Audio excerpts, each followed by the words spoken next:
चेतो दर्पणमर्जनं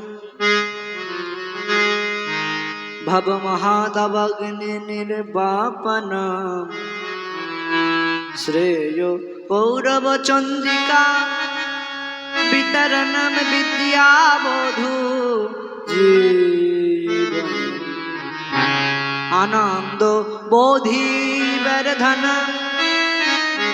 प्रतिपादं पूर्णामृत आस्वादनं सर्वात्मस्नापनं परम विजयते श्री कृष्ण संकीर्तन श्री कृष्ण संकीर्तन। जय निताई, जय गुरुहरि, जय महाप्रभु। আগত শুধু গৌর ভক্ত মণ্ডলী, আমার মায়েরা এবং বাবারা, সকলের চরণে জানাই কীর্তন জগতের সর্বঘনিষ্ঠ জ্ঞানহীন, শ্রদ্ধাহীন, কৃষ্ণপ্রেম মাধুর্যহীন কর্মদিন নিত্যানন্দ প্রামাণিক ও তার ক্ষুদ্র সম্প্রদায়ের তরফ থেকে শতকোটি দণ্ড। হরিমাল গৌর, হরিমাল হরিমাল। তোমা, এই যে এত সুন্দর একটা হরিবাসর,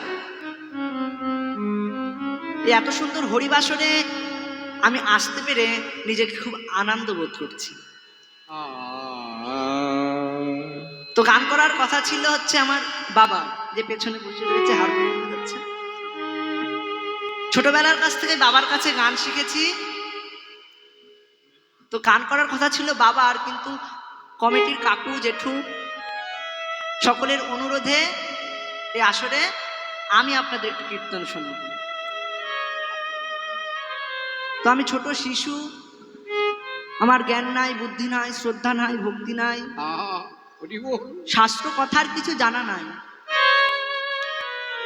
তবু আপনাদের সামনে দাঁড়িয়েছি দুটো হরিকথা বলবার জন্য।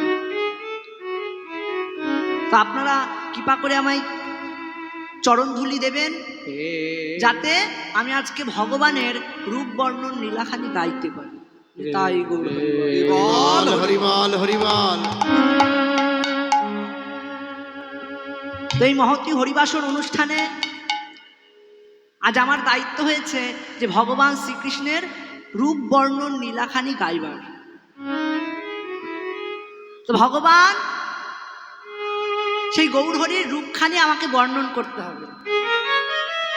সেই অত সুন্দর রূপখানি পদকর্তা বলেছেন সেই গৌর রূপের কারোর সাথে তুলনা হয় না। তো সেই মানুষটির রূপের বর্ণন করব আমি আজ। তো কৃপা করে আপনারা চরণধুলি দেবেন, যেন আমি সঠিকভাবে সেই ভগবানের রূপখানি বর্ণন করতে পারি। আর যদি কোনো ভুল ত্রুটি হয় তো আমি নিজের সন্তান মনে করে ক্ষমা করে দেব। নিতাই গৌর হরিবল, হরিবল হরিবল হরিবল।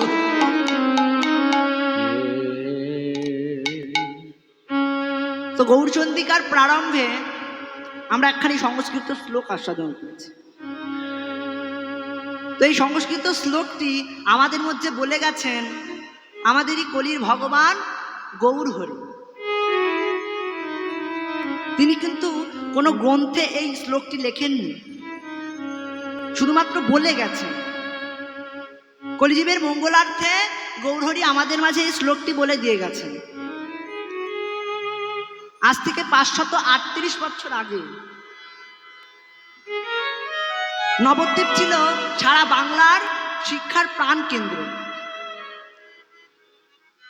এখন যেমন সারা বাংলার শিক্ষার প্রাণ কেন্দ্র কলকাতা কলেজ স্ট্রিট, তেমনি ভাবে তৎকালীন সময়ে সে গৌরহরির সময়ে নবদ্বীপকে বলা হতো এক্সপোর্ট অফ বেঙ্গল।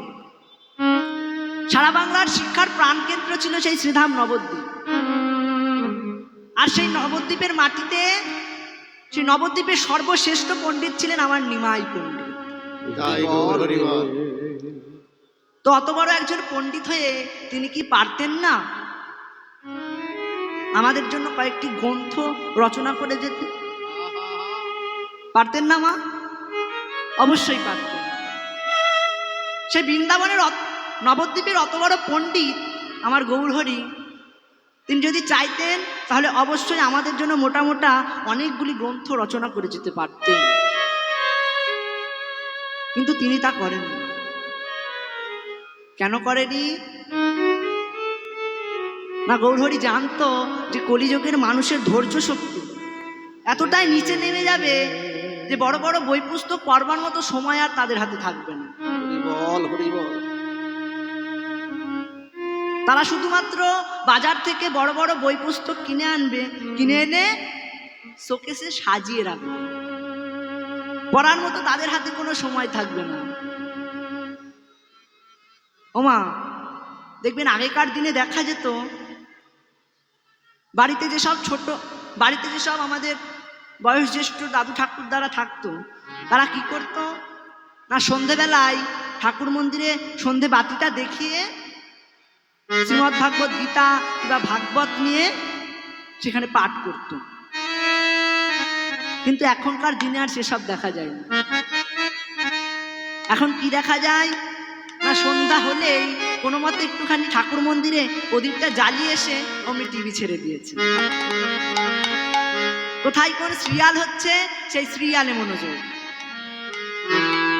শ্রীমদ্ ভাগবত গীতা সে বড় বড় গ্রন্থ পড়বার মতো সময় আর কারণ নেই। এই কথাটা ভেবেই আমাদের কলির ভগবান গৌরহরি তিনি কোনো গ্রন্থ লেখেননি, শুধুমাত্র 8টি শ্লোক আমাদের জন্য রেখে গেছে আমাদের মঙ্গলার্থে। তো গৌরহরি বলা সেই সমস্ত শ্লোকগুলি, সেই 8টি শ্লোকের মধ্যে সর্বপ্রথম শ্লোকটি আজ আমরা আস্বাদন করলাম। চেত দর্পণ মার্জন মার্জন ভব মহাদাবাগ্নি নির্বাপন শ্রেয় কৌরব চন্দ্রিকা বিতরণম বিদ্যাবধূ জীবন আনন্দ বোধিবর্ধনম প্রতিপাদং পূর্ণামৃত আস্বাদনম সর্বাত্ম স্নাপনম পরম বিজয়েতে শ্রীকৃষ্ণ সংকীর্তন। শ্রীকৃষ্ণ সংকীর্তন। এই সংস্কৃত শ্লোকটির মাধ্যমে গৌরহরি বলে গেলেন, হে কলির জীব, এই সংস্কৃত শ্লোকটির মধ্যে হরিনাম সংকীর্তনের 7টি গুণের কথা বলা হলো। 7টি গুণের কথা। তুমি যদি হরি নাম করো তবে তোমার কি উপকার হবে, আমরা হরিনাম কেন করব, এই সমস্ত কথা এই শ্লোকটির মাধ্যমে কলির ভগবান গৌরহরি আমাদেরকে বলে গেলেন।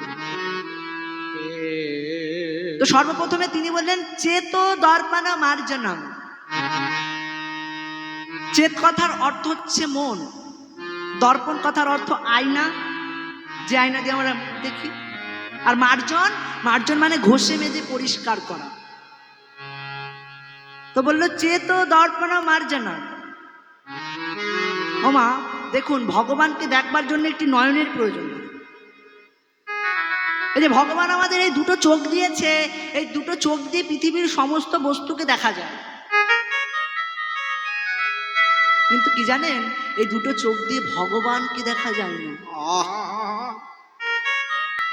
হয়তো ভগবানের সেই পাথরের মূর্তিটাকে দেখা যায়, কিন্তু ভগবানের সচল মূর্তিটাকে দেখা যায় না।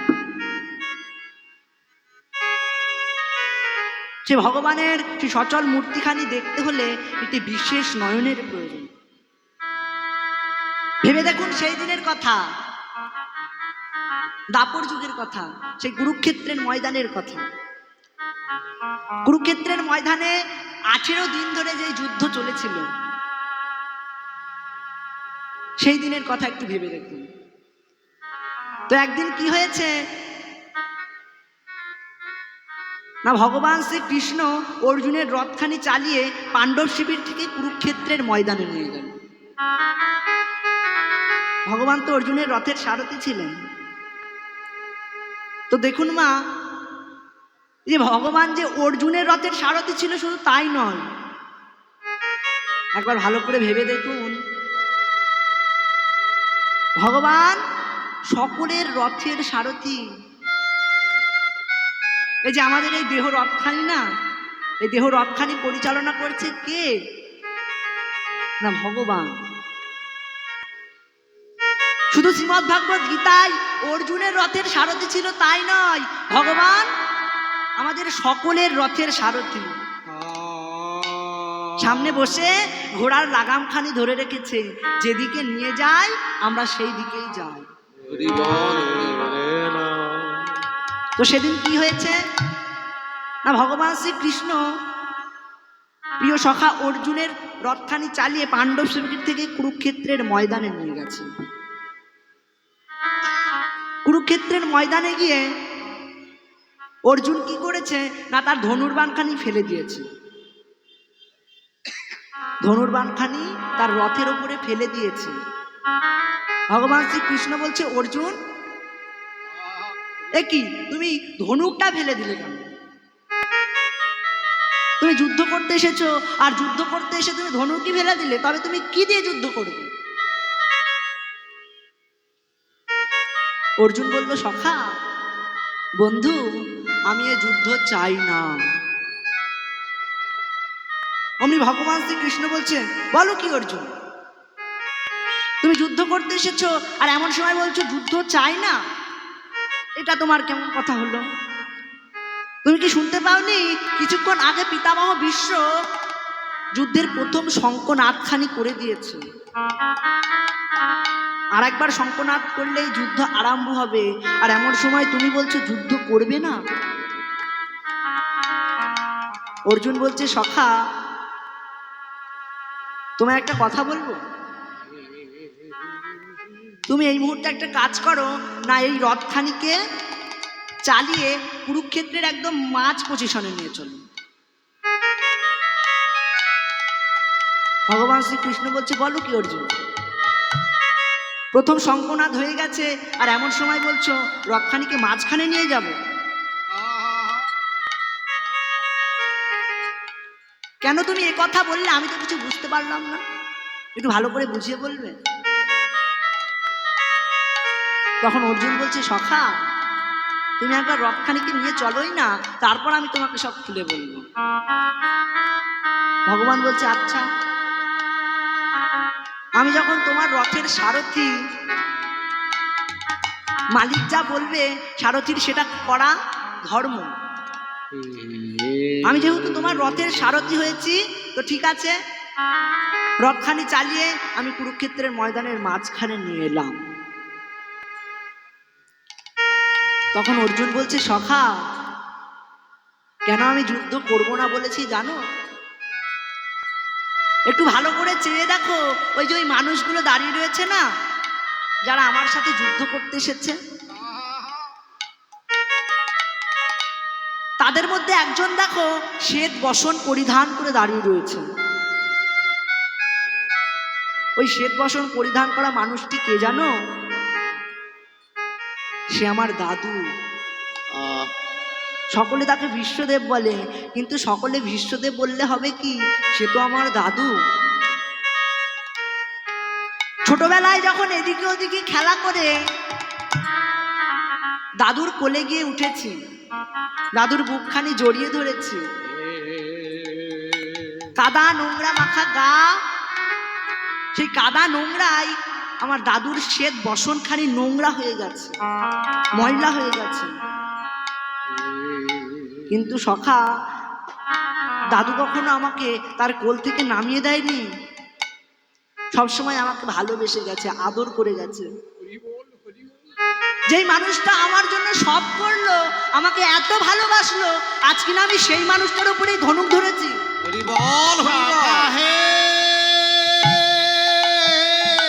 সখা আমি এ যুদ্ধ চাই না।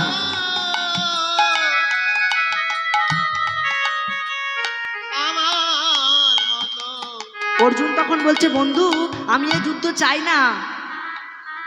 এই আপন মানুষকে হত্যা করে আমি স্বজন হত্যার অপরাধী হতে চাই না। তাছাড়াও দেখো, ওই যে আরেকজন মানুষ দাঁড়িয়ে রয়েছে না, সেই মানুষটির কাছ থেকে আমি এই ধনুক চালানো শিখেছি। তার নাম হচ্ছে দ্রোণাচার্য। সারাটা জীবন যার কাছ থেকে এই ধনুক বিদ্যাটা শিখলাম, জীবনের সর্বস্ব দিয়ে যে মানুষটা আমাকে এই ধনুক চালানো শিখালো, বিশ্বের সর্বশ্রেষ্ঠ ধনুর্বান আমাকে করে তুলেছে, সেই মানুষটার উপরেই কিনা আমি আজ ধনুক ধরেছি। না, আমি এ যুদ্ধ চাই না। দরকার হয় আমি লোকের বাড়িতে বাড়িতে গিয়ে ভিক্ষা করে খাবো, তাতে হয়তো আমার একটু কষ্ট হবে, কিন্তু এই স্বজন হত্যার রক্তের গন্ধ তো তাতে থাকবে না। দরকার হয় আমি ভিক্ষা করে খাবো, তবুও অত বড় সাম্রাজ্য আমার চাই না।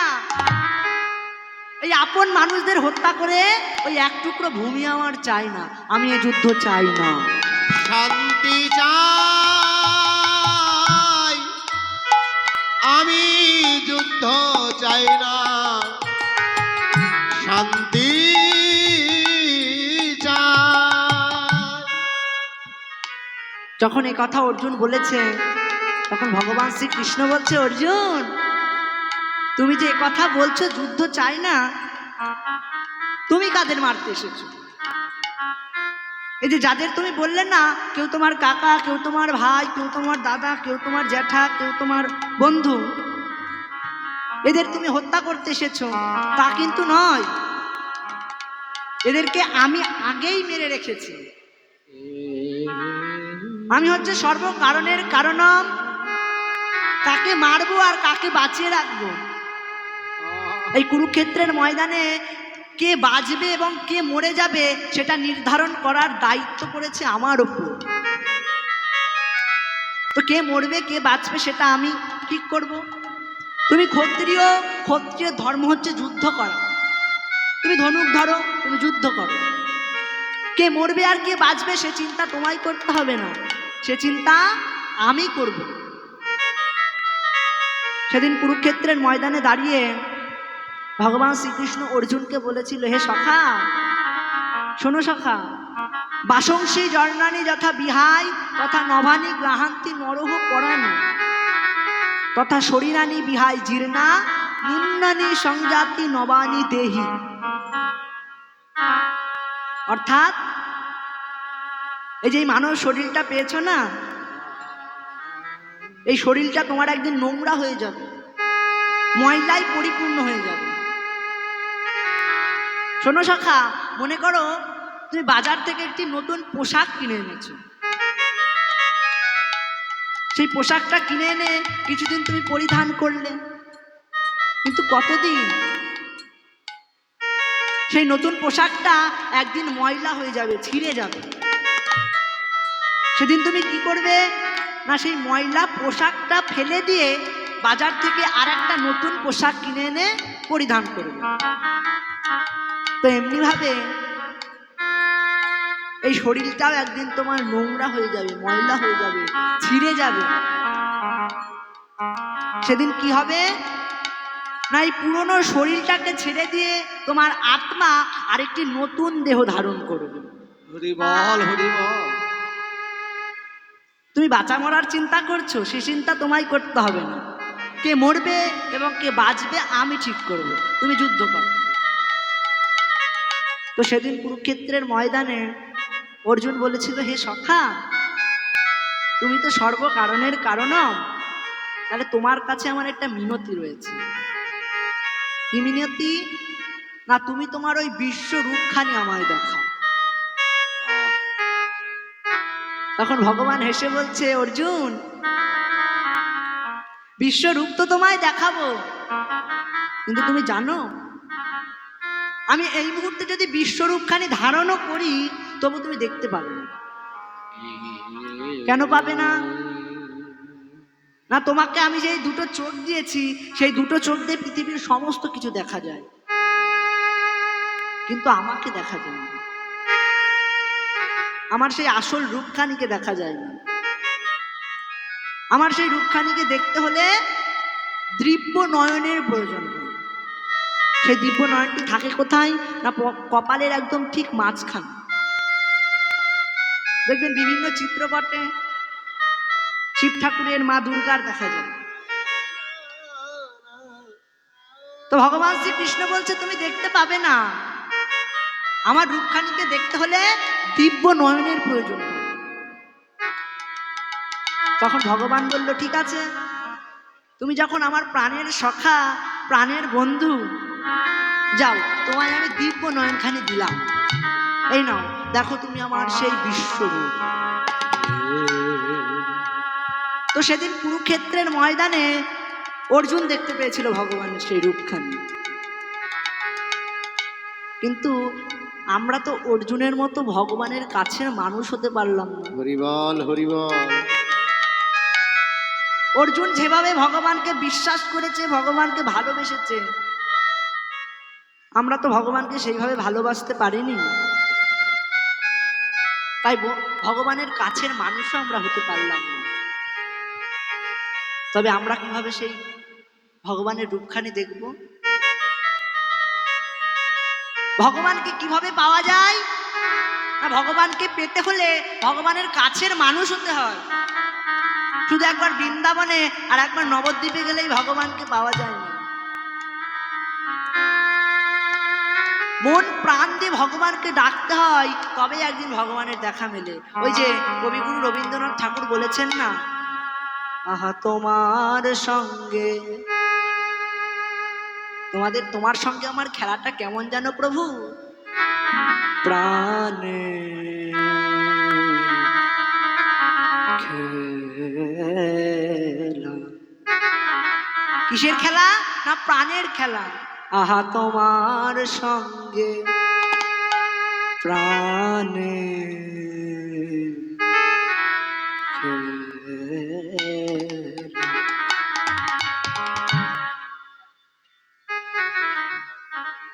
তোমার সঙ্গে আমার খেলাটা কেমন না, প্রাণের সাথে প্রাণের খেলা। তারপর কি বলল, প্রিয় আমার ও গো প্রিয়, বড় উতলা আজ পরাণ আমার, বড় উতলা আজ পরাণ আমার, খেলাতে হার মানবে কি? আহা তোমার সঙ্গে প্রাণে।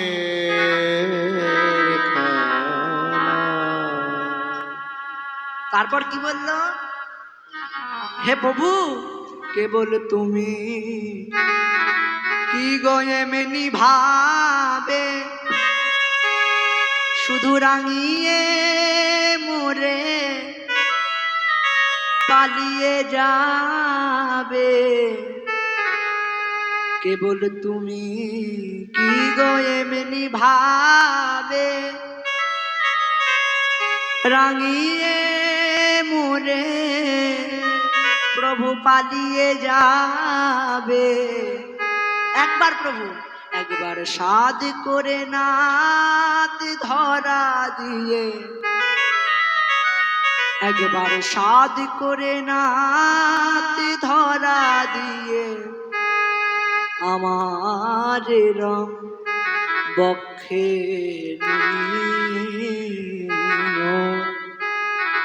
হৃদ কমলের রাঙার নু রাঙাবে ওই উত্তরী।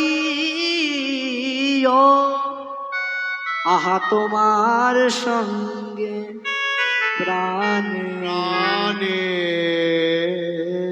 খেলা। হে প্রভু তোমার সঙ্গে আমাদের খেলাটা কেমন না, প্রাণের সাথে প্রাণের খেলা। অর্জুন ভগবানকে প্রাণ দিয়ে বাঁধতে পেরেছিল, প্রাণ দিয়ে ভালোবাসতে পেরেছিল বলে প্রাণের সখা, প্রাণের বন্ধু হতে পেরেছে। কিন্তু আমরা তো তা পারলাম না। তো আমরা কিভাবে ভগবানকে দেখব না, চেত দর্পণ মার্জন, এই হৃদয় রূপী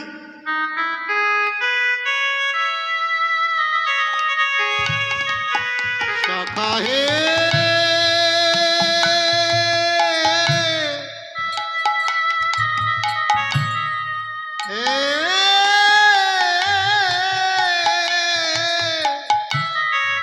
তো আমরা কিভাবে ভগবানকে দেখব? না চেত দর্পণ মার্জন, এই হৃদয় রূপী আয়নাকে আমাদের পরিষ্কার করতে হবে। বিষয় বাসনারূপী ময়লা এই আয়নাটার উপরে লেপা রয়েছে। সে বিষয় বাসনারূপী ময়লাটাকে হরিনাম সংকীর্তন দ্বারা ঝাপছোটা দিয়ে আমাদের পরিষ্কার করে দিতে হবে, তবে সেই ভগবানের রূপখানি দেখা সম্ভব। তো হরিনাম সংকীর্তনের প্রথম উপকার কি? না হৃদয় রূপী আয়নাটা তোমাদের পরিষ্কার হয়ে যাবে। চেত দর্পণ মার্জন, নিতাই গৌর হরিবল হরিবল হরিবল হরিবল। এটা গেল 1 নম্বর উপকার। তারপর বলছে ভব মহাদাবাগ্নি নির্বাপন। এই যে পৃথিবী জুড়ে সেই দাউ দাউ করে ভব মহাদাবাগ্নিটা জ্বলে যাচ্ছে। এক বাড়িতে ভাইয়ে ভাইয়ে লড়াই, একই মায়ের পেটের দুটি সন্তান একটুখানি জমির জন্য ভূমির জন্য তারা দ্বন্দ্ব করছে, মারামারি করছে।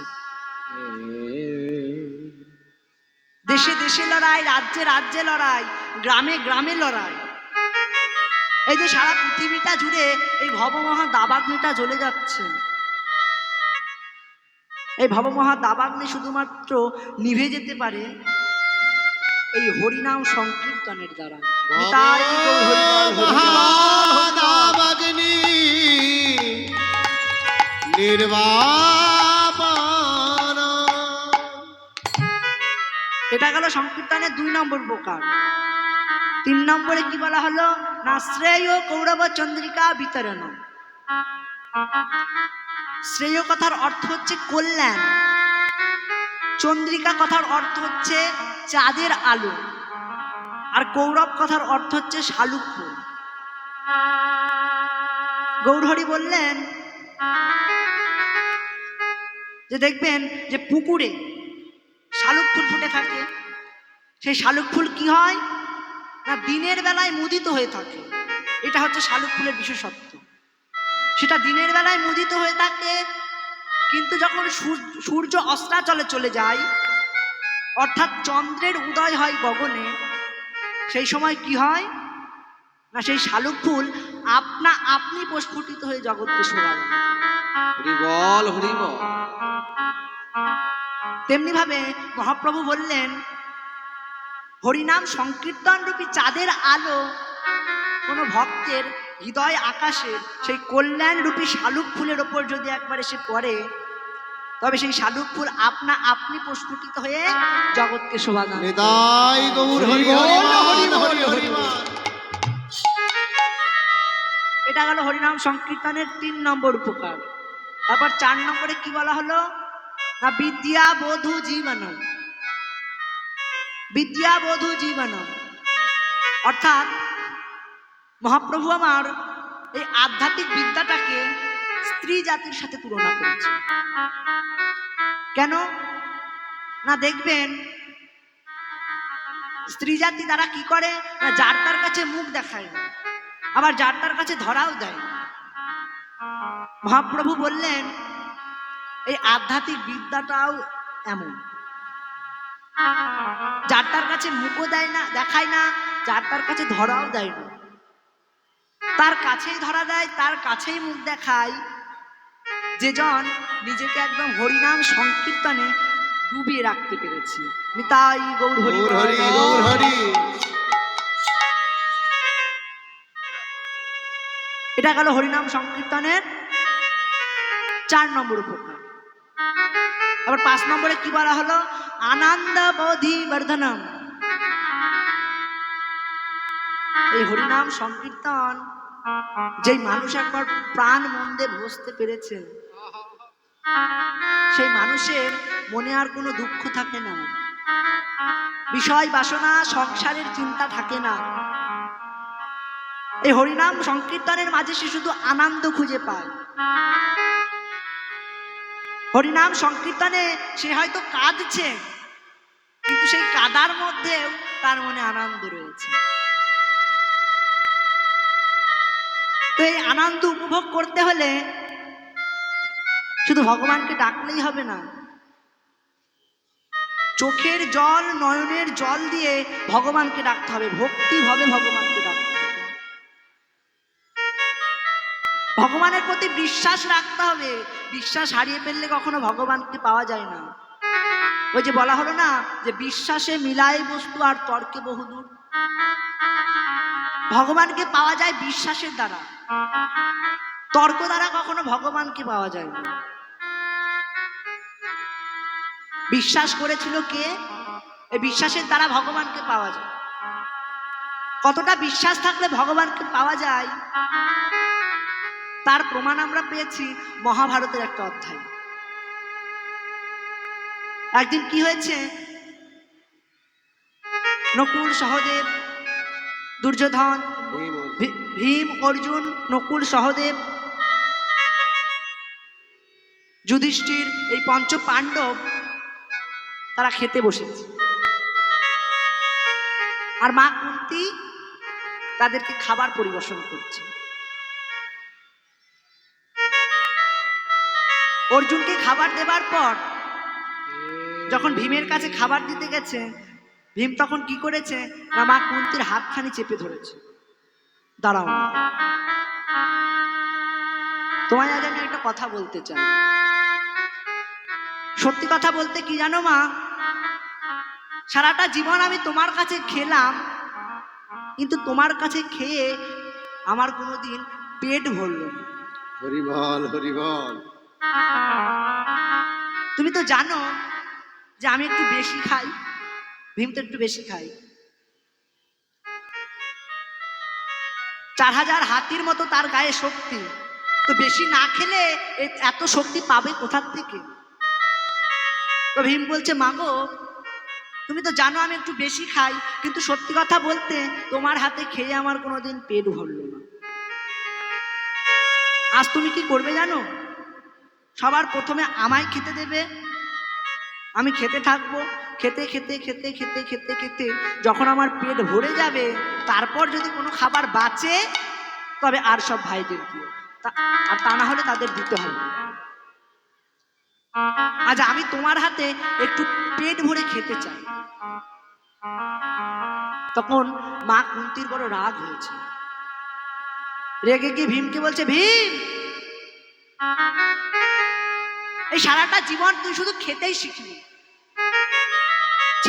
ভীম, আমি এটা তোর কাছে আশা করিনি।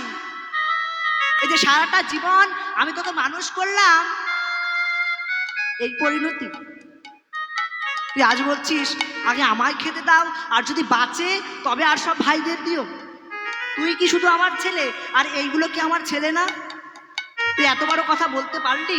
সারাটা জীবন শুধু তুই খাওয়াই শিখলি, তোর দ্বারা আর জীবনে কিচ্ছু হলো না। যেই না এ কথা বলেছে, তখন ভীম কি করেছে না হাতখানি ধুয়ে উঠে পড়েছে। মা কুন্তী বলছে, কিরে ভীম আর খেলি না বাবা? না মা আর খাবো না। মা কুন্তী বলছে, কেন রাগ করলি? আমি এমন কথা বললাম বলে তোর রাগ হয়েছে? বাবা খেয়ে নে বাবা। ভীম বলছে, মা গো তুমি এই যে বললে না যে সারাটা জীবন আমি শুধু খাওয়াই শিখলাম, খাওয়া ছাড়া আর কিছু পারি না, বলো আমি তোমার জন্য কি করতে পারি? তুমি এই মুহূর্তে যা বলবে সেটাই আমি তোমার করে দেব। তুমি যদি বলো পৃথিবীর সমস্ত সুখ এনে তোমার পায়ের তলায় আমি এনে দেব, তুমি শুধু বলো তোমার কি লাগবে। তখন মা কুন্তী বলছে, ভীম রে, গায়ে তোর একটু শক্তি আছে বলে মনেও তোর বড় অহংকার, কিন্তু এত অহংকার তো কারো ভালো নয়। তো মা হয়ে আমি তোর সেই অহংকারকে একটু ছোট করে দেব, দাঁড়া। মা কুন্তী খুব ভালোভাবেই জানে কিছুক্ষণ আগে ভগবান শ্রীকৃষ্ণ সে চলে গিয়েছে দ্বারকায়। তো মা কুন্তি কি করলো না, ভীমকে বললো, ভীম রে সবই যখন পারবি তখন একটা কাজ কর, আমাকে এক্ষুনি কৃষ্ণ দর্শন করা। কৃষ্ণ দর্শন করিয়ে দে। মা খুব ভালোভাবেই জানে যে ভগবান শ্রীকৃষ্ণ এতক্ষণে দ্বারকার রাজপ্রাসাদ অব্দি পৌঁছাতে পারেনি। তখন ভীম বলছে, মা তুমি আমার কাছে সব থেকে সহজ জিনিসটা চাইলে, কৃষ্ণ দর্শন করা কোনো ব্যাপার নাকি, দাঁড়াও এক্ষুনি তোমায় আমি কৃষ্ণ দর্শন করাচ্ছি। এই বলে ভীম কি করেছে না, ঘর থেকে তার 80 মণ ওজনের সেই গদাটিকে বের করে এনেছে। সেই গদাটিকে এনে ওপরের দিকে ছুঁড়ে মেরেছে। তারপর সেই ওপর থেকে গদাটি নিচের দিকে পড়ছে এবং সেই পতিত গদার নিচে ভীমকে দাঁড়িয়ে পড়েছে, নে কৃষ্ণকে ডাকছে, হে কৃষ্ণ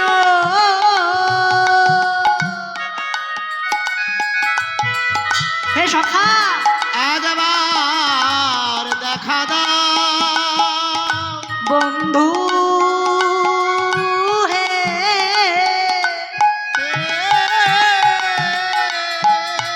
কৃপা করে একবার দেখা দাও। হরিবল হরিবল।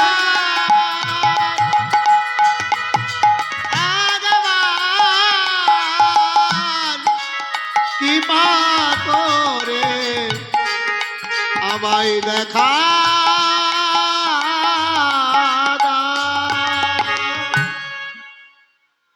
তখন যেই না ভীম ভগবানকে ডাকছেন, আর ওদিকে ভগবান শ্রীকৃষ্ণ আমার দ্বারকার রাজপ্রাসাদ অব্দি পৌঁছাতে পারেনি। সবে মাত্র পৌঁছেছে, ওদিকে রূপকিনী সত্যভামা তারা সোনার পাত্রে জল এনেছে ভগবানের চরণখানি ধুইয়ে দেবে বলে। কতদিন পর ভগবানকে দেখতে পাবে। কিন্তু ভগবান শ্রীকৃষ্ণ বলছে, রুক্মিণী সত্যভামা দাঁড়াও, আমার পা ধুইয়ে আর কাজ নেই, আমায় আবার ফিরে যেতে হবে। ওই দেখো, ভালো করে চেয়ে দেখো, ভীম যে আজ নিজের হাতে তার মরণকে ডেকে এনেছে। ভীম যদি মরে যায় তবে ধর্মরাজ্য স্থাপন করবে কে? ভীম যদি মরে যায় দুর্যোধনের উরুভঙ্গন করবে কে? না, পা ধুইয়ে আর কাজ নেই, আমায় এক্ষুনি ফিরে যেতে হবে। ভগবান আমার ছুটতে ছুটতে এসেছে, এসে ভীমের পতিত গদাটিকে ধরেছে। দাঁড়াও ভীম, এটা তুমি কি করছো? নিজের হাতে তুমি নিজের মৃত্যুকে ডেকে এনেছো। ভীম, তুমি যদি মরে যাও তাহলে ধর্মরাজ্য স্থাপন করবে কে? তুমি যদি মরে যাও তবে দুঃশাসনকে শাস্তি দেবে কে? তুমি যদি মরে যাও তবে দুর্যোধনের উরুভঙ্গন করবে কে? তুমি মরো না। ভীম বলে, সখা হে, ভীম তুমি মরো না। আমি জানি বিশ্বাস করে যে তোমায় ডাকে সে কি কখনো মরতে পারে। যে না ভগবান কৃষ্ণ এসেছে, তখন ভীম মা কুন্তির কাছে গিয়ে বলছে, মা গো তুমি বললে না যে কৃষ্ণ দর্শন করা, এই নাও তোমার সামনে আমি কৃষ্ণকে এনে দিই। তখন মা কুন্তি কেঁদে কেঁদে বলছে, ভীম রে ভেবেছিলাম জীবনে তুই খাওয়া ছাড়া আর কিছু শিখিস নি, কিন্তু আজ আমি বুঝতে পারলাম তুই সবকিছু শিখে গেছিস। পৃথিবীর সব থেকে ধ্রুব সত্য যেটা হচ্ছে বিশ্বাস, আর সেই বস্তুটাকে তুই শিখে রেখেছিস। সাব্বাস। ভেবেছিলাম তুই খাওয়া ছাড়া কিছু শিখিস নি, কিন্তু বুঝতে পারলাম তুই পৃথিবীর সব থেকে যেটা সত্য, ধ্রুব সত্য, সেই বিশ্বাসটাকে তুই অর্জন করে রেখেছিস। এই বিশ্বাস না থাকলে কখনো ভগবানকে পাওয়া যায় না। তাহলে এখান থেকে বোঝা গেল যে কতটা বিশ্বাসের প্রয়োজন। ভীম তার মরণের ভয় করলো না, সে জানে যে কৃষ্ণ তাকে বাঁচাতে আসবেই, হরিবল হরিবল। সে মরবে না। এতটা বিশ্বাস তার মনে ছিল যে সেই ৮০ মণ ওজনের গদাটাকে ওপরের দিকে ছুঁড়ে মেরেছে, আর সেই পতিত গদাটির তলে সে দাঁড়িয়ে পড়েছে। এতটা ত্যাগ যদি ভগবানের জন্য না থাকে, তবে কি আর এমনি এমনি ভগবানকে পাওয়া যায়? অত সহজ নয়। আর যেদিন তুমি এই বিশ্বাসটাকে অর্জন করতে পারবে, সেদিন তুমি ভগবানের দর্শন পাবে। আর ভগবানের দর্শন পেলে জীবনে তোমার শুধু আনন্দ আর আনন্দ, আনন্দ বোধই পারবে না। আর এই আনন্দে তোমার মনটা কি বলবে জানো? হবে তৃষিত মরু, ওই যে রজনীকান্ত বলেছেন না, ছাড়িয়া যাইব প্রভু তোমারি রসালো নন্দনে কবে কবে তৃষিত মরু ছাড়িয়া যাইব তোমারি রসালো নন্দনে। হে দয়াময়, হে প্রভু, কবে বলো এই তৃষ্ণার্থ মরুভূমি ছেড়ে তোমার সেই রসের আলয়ে আমি যেতে পারবো, যেখানে কোনো দুঃখ নেই, শুধু রয়েছে পরমার্থ সুখ। হে প্রভু, কবে তৃষিত মরু ছাড়িয়া যাই প্রভু তোমারি রসালো নন্দনে কবে তৃষিত মরু। হে দয়াময়, হে প্রভু, আমি আর কিচ্ছু চাই না, শুধু তোমার সেই রসের আলয়ে যেতে চাই। রসালো নন্দনে। হে দয়াময়, হে প্রভু, কবে তোমাতে হয়ে যাব আমার আমি হারা, শুধু তোমারই নাম নিতে নয়নে ববে ধারা। কবে তোমাতে হয়ে যাব আমার আমি হারা, তোমার নাম নিতে নয়নে ববে ধারা। হে দয়াময়, হে প্রভু, কবে বলো তোমাতে হয়ে যাব আমার আমি হারা। আমি কারোর হতে চাই না, কে আমার স্ত্রী, কে আমার পুত্র, তাদের কাছের মানুষ আমি হতে চাই না, আমি শুধু তোমার হতে চাই। হে প্রভু, কবে তোমাতে হয়ে যাব আমার আমি হারা, শুধু তোমারই নাম নিতে নয়নে ববে ধারা। আমার এ দেহ শিহরিবে, আকুল হবে প্রাণ, আমার এ দেহ শিহরিবে, আকুল হবে প্রাণ। ওই না বিপুল পুলক স্পন্দনে করে কবে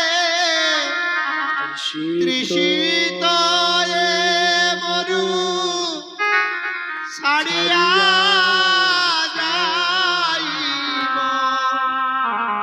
তোমারি রসালো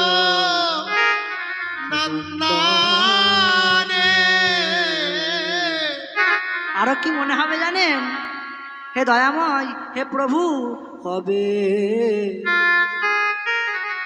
এই ভবের সুখ দুঃখ চরণে তলিয়া আমি যাত্রা করিব গো শ্রীহরি বলিয়া। কবে ভবের সুখ দুঃখ চরণে ঠেলিয়া যাত্রা করিব গো শ্রীহরি বলিয়া। সেদিন পৃথিবীর কোনো মায়া আর তোমার ভালো লাগবে না, শুধু মনে হবে যে কবে ভগবানের নাম লয়ে আমি ভগবানের কাছে যেতে পারব। কবে ভবের সুখ দুঃখ চরণে তলিয়া আমি যাত্রা করিব গো তোমারি নাম লইয়া। সেদিন আমার কি হবে জানো? আমার চরণ টলিবে না, হৃদয় গলিবে না। আমার চরণ টলিবে না, হৃদয় গলিবে না। আমার পাশে বসে বসে আমার আত্মীয় স্বজন পরিজন তারা হয়তো আমার জন্য দুঃখ প্রকাশ করবে, কিন্তু সেই দুঃখে সেদিন আমার কিচ্ছু হবে না। আমার চরণ টলিবে না, হৃদয় গলিবে না। আমার চরণ টলিবে না, হৃদয় গলিবে না। হই না কাহার আকুল কন্দনে। কাবে তৃষিত এ মোর ছাড়িয়া যাইব, তোমারি রাসালো নন্দনে। হে দয়াময়, হে প্রভু, আমি কবে তোমার সেই রসের আলয়ে যাব? সেদিন শুধু তোমার মনটা আনন্দে এই কথাই বলবে। এটা হলো কীর্তনের 5 নম্বর উপকার, আনন্দ বোধি বর্ধন। 6 নম্বর উপকারটা কি না, বলা হলো প্রতিপাদাং পূর্ণামৃত আস্বাদন, অর্থাৎ প্রতি পদে পদে তুমি শুধু পূর্ণ অমৃতর স্বাদ আস্বাদন করো। এই হরিনাম সংকীর্তনটা তোমার কাছে মধু মনে হবে। কিভাবে? তো বাবা আপনি ভাবছেন কই বাবা এই হরিনাম সংকীর্তন আমার কাছে তো মধু লাগে না। তুমি বলছো এই হরিনাম সংকীর্তনে কিনা খালি মধু রয়েছে, কই আমি তো মধুর স্বাদ কখনো পেলাম না। তো বাবা তুমি মধুর স্বাদ পেলে না বলে এই হরিনাম সংকীর্তনকে দোষারোপ করো না। হয়তো তোমার জিহ্বায় হরিনাম সংকীর্তন মধু লাগছে না, কিন্তু তাই বলে এই হরিনাম সংকীর্তন তো তেতো হতে পারে না। তো কেমন হয়েছে বাবা? একদিন এক ব্যক্তি কবিরাজ মহাশয়ের কাছে গেছে, গিয়ে বলছে, বাবা কবিরাজ মহাশয়, জানি না আমার কোন ব্যাধি হয়েছে, আমি যাই খাচ্ছি তাই আমার তেতো লাগছে। বাড়িতে গিয়ে ভাত খাচ্ছি, ডাল খাচ্ছি, সবজি খাচ্ছি, যাই খাই না কেন খালি তেতো লাগছে। মিষ্টি খেয়ে দেখেছো? হ্যাঁ, এমনকি দোকানে সেই রসগোল্লাটাও কেক রেখেছে, সেই রসগোল্লাও তেতো। তখন কবিরাজ মহাশয় বুঝতে পারলো যে তোমার পিত্ত রোগ হয়েছে। এই রোগের বৈশিষ্ট্যটা কি না, যাই খাও তাই তোমার তেতো লাগবে। তো ওই ব্যক্তি বলছে, কবিরাজ মহাশয় তবে এই রোগের প্রতিকারের উপায়টা কি? কবিরাজ মহাশয় বলল, প্রতিকারের উপায় হচ্ছে তোমায় তাল মিশ্রি খেতে হবে। এখান থেকে ফিরে যখন বাড়ি যাবে তখন দোকান থেকে কিছু তাল মিশ্রি কিনে নেবে। এবং সেই তাল মিছরি বাড়িতে গিয়ে নিয়মিত সেবন করতে থাকো, খেতে থাকো। এইভাবে খেতে খেতে খেতে খেতে খেতে খেতে খেতে একদিন দেখবে যে তোমার সেই তাল মিছরি জিহ্বায় মিষ্টি লাগছে। আর এই খেতে খেতে যেদিন তোমার মিষ্টি লাগবে সেদিন বুঝতে পারবে তোমার এই পিত্তরোগ সেরে গেছে। তো এইভাবে এই হরিনাম সংকীর্তন আজ হয়তো তোমার মুখে তেতো লাগছে, কিন্তু খেতে খেতে খেতে খেতে এই হরিনাম সংকীর্তন করতে করতে একদিন না একদিন তোমার মুখে মিষ্টি লাগবে। আর সেদিন বুঝবে তোমার হরি বলে কাদা সফল হয়েছে। নিতাই গৌর হরিমান হরিমান হরিমান। হরিনাম সংকীর্তনের সর্বশ্রেষ্ঠ শেষ উপকার সেটা কি? সর্বাত্ম স্নাপন। অর্থাৎ এই হরিনাম সংকীর্তনে সর্ব আত্মার একসাথে স্নান হয়ে যায়। দেখুন বাবা, মনে করুন আপনি নামের মালা হাতে নিয়ে ঘরের এক কোনায় বসে বসে হরিনাম সংকীর্তন করছেন। এতে কি হবে না, শুধুমাত্র আপনার উপকার হবে, কিন্তু এই হরিনাম সংকীর্তন এমন একটা জিনিস, এতে একসাথে সর্ব আত্মার স্নান হয়ে যায়। এই যে এখানে আমি দাঁড়িয়ে কীর্তন করছি, এতে আমার উপকার হচ্ছে, আপনারা শুনছেন, এতে আপনাদের উপকার হচ্ছে। তাছাড়াও যারা মনে করছে আর কীর্তন শুনবো না, খুব ঘুম পাচ্ছে বলে বাড়িতে শোবো শোবো ভাব, তারাও এই মাইকের ব্যবস্থার জন্য তারাও বাড়ি বসে শুনতে পাচ্ছে। এর ফলে তাদেরও স্নান হয়ে যাচ্ছে। তাই বলা হলো সর্বাত্মা স্নাপনা পরম বিজয়তে শ্রীকৃষ্ণ সংকীর্তন। নিতাই গৌর হরিবল সংকীর্তন। তো মহাপ্রভুর বলা সেই শিক্ষাকে শিরোধার্য করে আজ আমরা আস্বাদন করছি ভগবান শ্রীকৃষ্ণের রূপ বর্ণন লীলা। তদুচিত গৌর চন্দ্রিকা। তোমা আজ বেলি অবসানকালে নবদ্বীপের একজন 14 বছরের যুবতী মেয়ে সে যমুনায় সে সুরধ্বনিতে জল আনতে গেছে, কিন্তু সুরধ্বনিতে জল আনতে গিয়ে এমন একটা ঘটনা ঘটে গেছে যে আজ তার আর জল ভরা হলো না। জল না ভরেই সেই 14 বছরের যুবতী মেয়েটি বাড়ি ফিরে এসেছে এবং বাড়ি এসে তার কলসিটাকে উঠানের ওপরে ফেলে দিয়ে ঘরের মধ্যে গিয়ে দরজাখানি বন্ধ করে ফুপিয়ে ফুপিয়ে কাঁদছে। তো যেই মেয়েটি আজ কাঁদছে তার পরিচয়টা একটু জেনে নি। তো এই মেয়েটি ছিল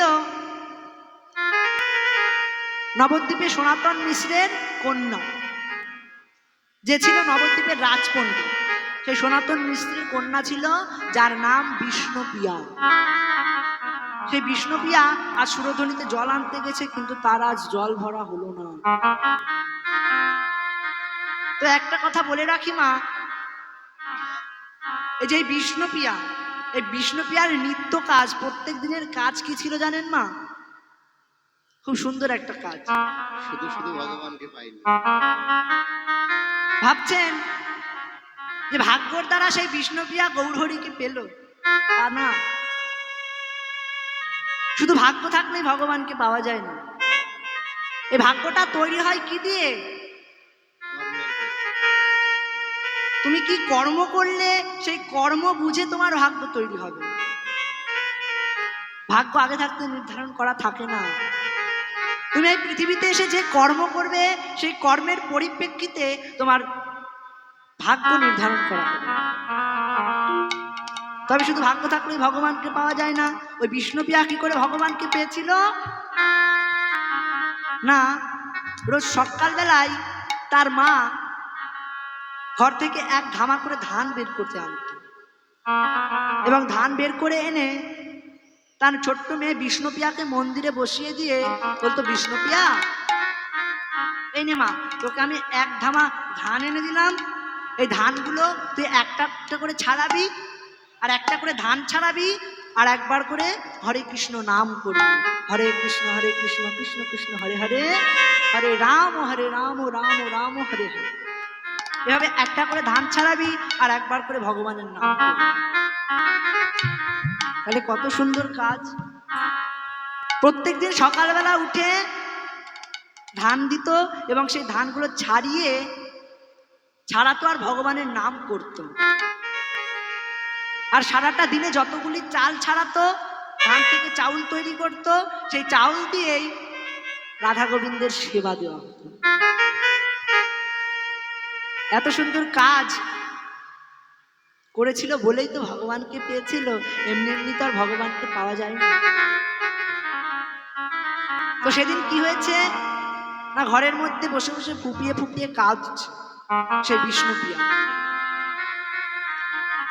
পিতা সনাতন মিশ্র এবং তার মা গিয়ে বলছে, প্রিয়া রে, কি হয়েছে প্রিয়া, তুই ঘরে দরজা বন্ধ করে দিলি কেন? এই মা, আজ তোকে আমি একটু আশা করে বললাম জল আনতে সুরধ্বনিতে, আর তুই কিনা জল আনতে গিয়ে আজ দৌড়তে দৌড়তে ঘরে ফিরে এলি এবং ঘরে এসে ফুপিয়ে ফুপিয়ে কাঁদছিস। কি হলো রে মা, একটু বাইরে বেরিয়ে আয়, আমাদের কাছে সব খুলে বল, তোর কি হয়েছে আমাদের কাছে বল, তোর একটু শান্তি অনুভব হবে। কিন্তু বিষ্ণুপ্রিয়া ঘরের দরজা খোলে না, সে ঘরের মধ্যে বসে বসে শুধু ফুপিয়ে ফুপিয়ে কাঁদছে। তার পিতা সনাতন মিশ্র ডাকলো, প্রিয়া রে, দরজাটা খোল প্রিয়া। কিন্তু কোনো সাড়া দেয়নি। তখন তার পিতা সনাতন মিশ্র কি করলো না, বিষ্ণুপ্রিয়ার একজন অন্তরঙ্গ সখী ছিল, বন্ধু ছিল, তার নাম হচ্ছে কাঞ্চনা। সেই কাঞ্চনাকে ডেকে আনলো, এনে বললো, কাঞ্চনা রে, দেখ না, প্রিয়া আজ ঘরের দরজাটা বন্ধ করে দিয়ে ফুপিয়ে ফুপিয়ে কাঁদছে, তার একটু কি হয়েছে একটু তুই গিয়ে দেখতো, তুই তোর কাছের বন্ধু, হয়তো তোর কাছে সব খুলে বলবে। তখন কাঞ্চনা ঘরের মধ্যে গিয়ে বলছে, প্রিয়া রে, কাঁদছিস কেন, কি হয়েছে বল, আমার কাছে সব খুলে বল, আমি একটু শুনি। তখন বিষ্ণুপ্রিয়া কেঁদে কেঁদে বলছে, কাঞ্চনা রে, জানিস রে, আজ একটু মা আমায় সাত করে বলেছিল যে আমার কিছু কাজ রয়েছে, মারে তুই যা সুরধ্বনিতে গিয়ে জল নিয়ে আয়।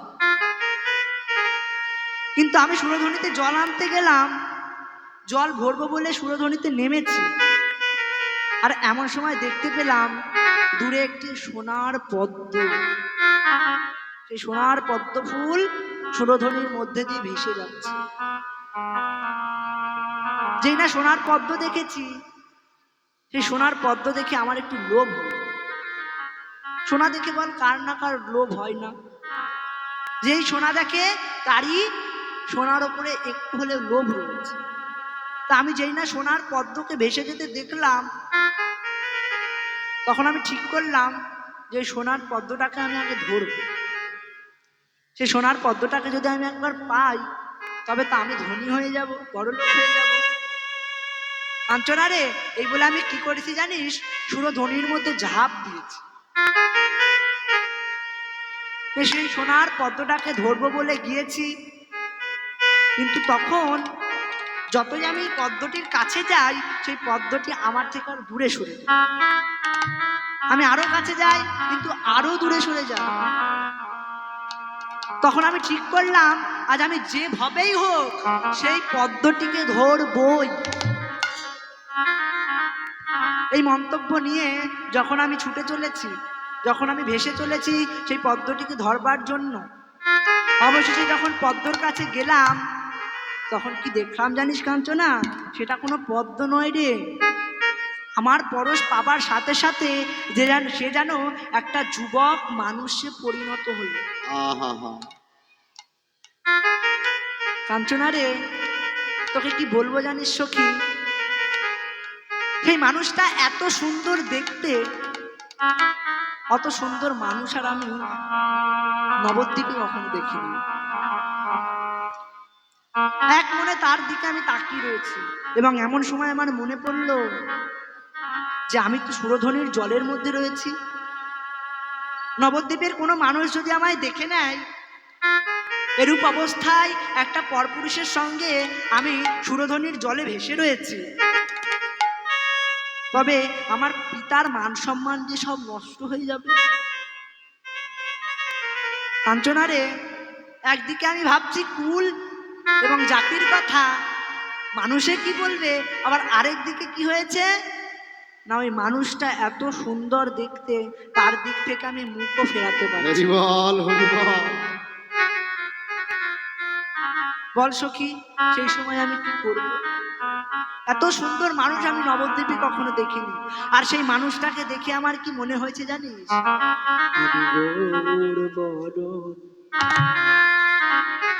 সেই মানুষটাকে দেখে আমার মনে হয়েছে সেই মানুষটাকে যেন আমি একটু হৃদয় মাঝারে ধরে রাখবো। তাই আমি কি বলে জানিস? শোন শোন, আমি গৌর বরণ করে যত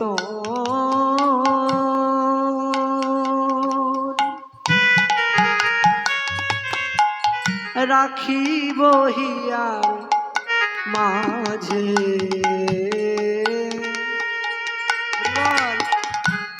আমি গৌর বরণ পরব ভূষণ,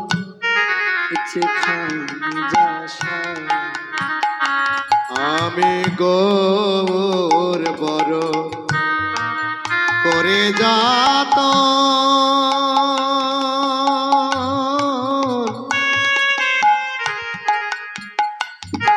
আমি রাখিব হিয়ার মাঝে,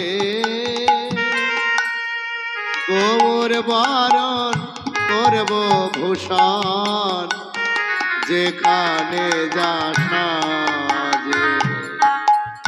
আমি গৌর বরণ করে যতন রাখিব হিয়ার মাঝে, আমি গৌর বরণ পরব ভূষণ, যেখানে যাস না।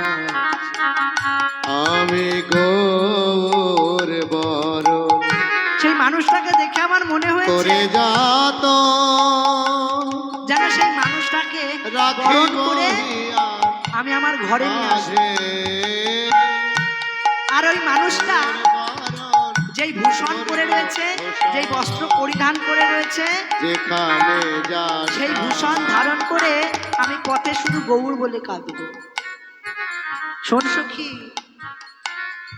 আমি পরব ভূষণ গৌর বরণ, আমি করব ভূষণ গৌর বরণ, আমি পরব ভূষণ গৌর বরণ, আমি করিব ভূষণ গৌর বরণ। আর কি করব জানিস?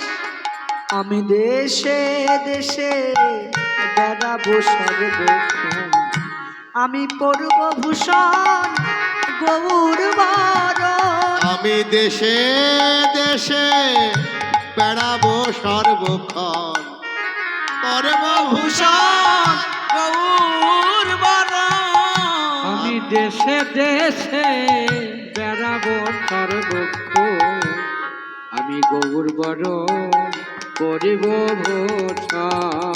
আমি দেশে দেশে বেড়াবো সর্বক্ষণ, আমি পরব ভূষণ গৌর বরণ, আমি দেশে দেশে বেড়াবো সর্বক্ষণ, করব ভূষণ গৌর বরণ। আবার গৌর বরণ ফুলের ঝাপা,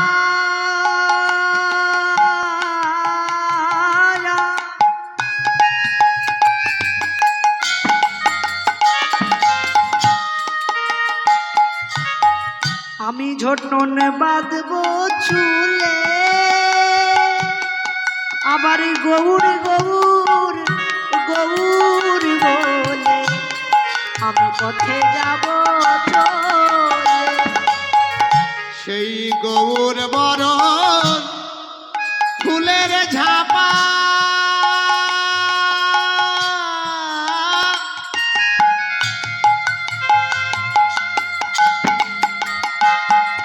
সেই ফুল দিয়ে আমি কি করব জানিস? বাঁধব চুলে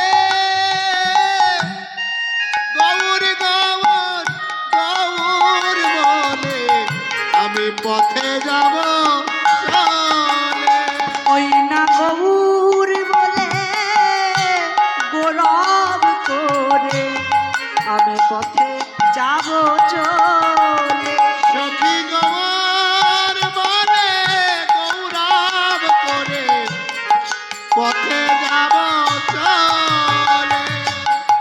আমি পথে পথে বেড়াইব, আমি পথে পথে বেড়াইব, আমি পথে পথে বেড়াইব, আমি পথে পথে বেড়াইব। হা গৌর তোমার হলাম বলে আমি পথে পথে বেড়াইব। গৌর তোমার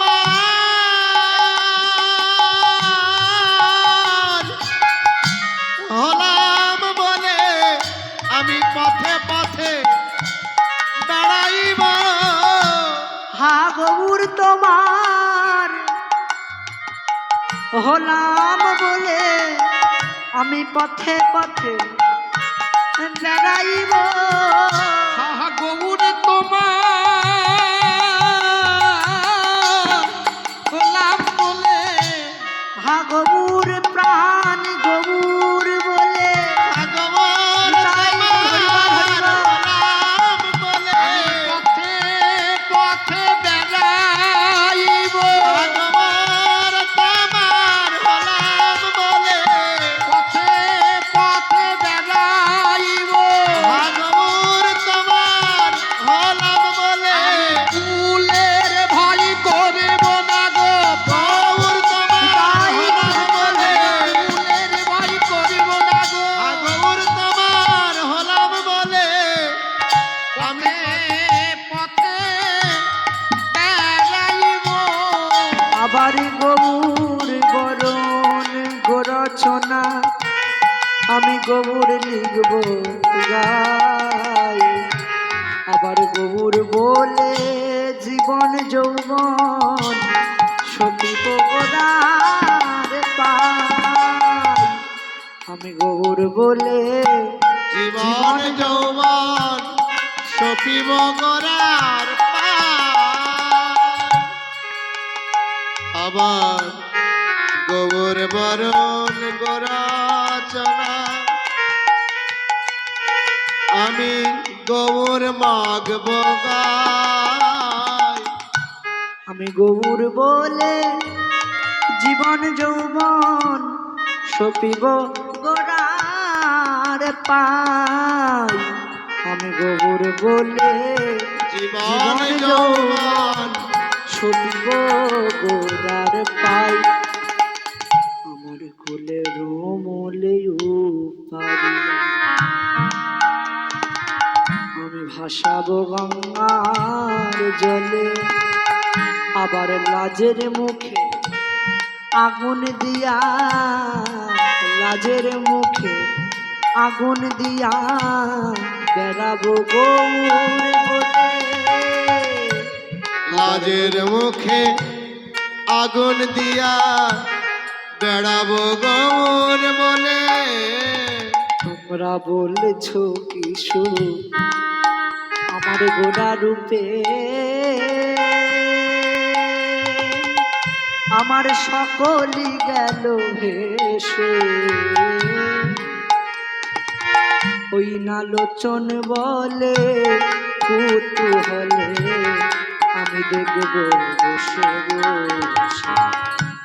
বলছ কি সই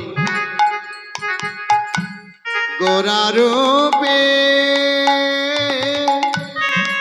আমার সকলই গেল ভেসে লোচন বলে কৌতূহলে দেখব বসে